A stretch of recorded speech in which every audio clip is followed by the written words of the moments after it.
One of the things I think you do really well as an entrepreneur, Kevin, is have healthy paranoia.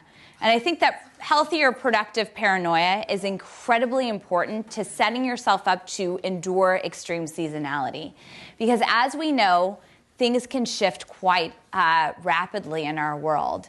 And by building Eventbrite in an efficient way, because we didn't really have much money to spend, but thinking about ways in which we could build this lean startup has actually set us up for success. Kevin mentioned in 2008 and 2009 when we failed at raising money. We don't tell that story often. I think I like to try to forget it. We actually saw one of the strongest growth years in the history of the company in 2009.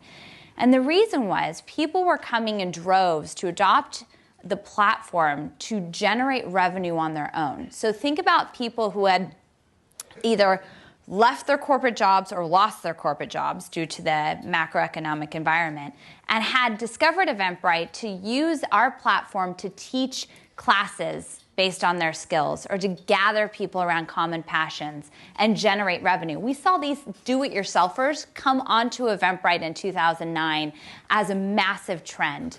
And we really understood the enablement market and were able to lean into that opportunity. So we actually had a tremendous year in 2009. And when we went back to the VC community at the end of that year and showed them our plan and what we had done, it was a completely different discussion in terms of raising money. But I think in terms of the sort of big picture on extreme seasonality, you should always be expecting the worst. We see this as somewhat of a cycle that Kevin will.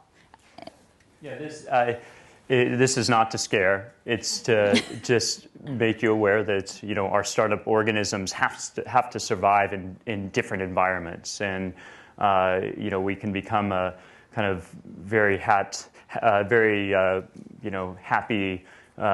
critter, and then all of a sudden find ourselves in those deserts, and that's when the economy switches or swings the other direction.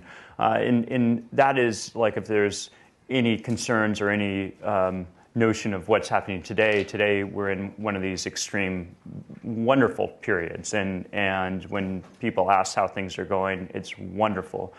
Capital is aplenty.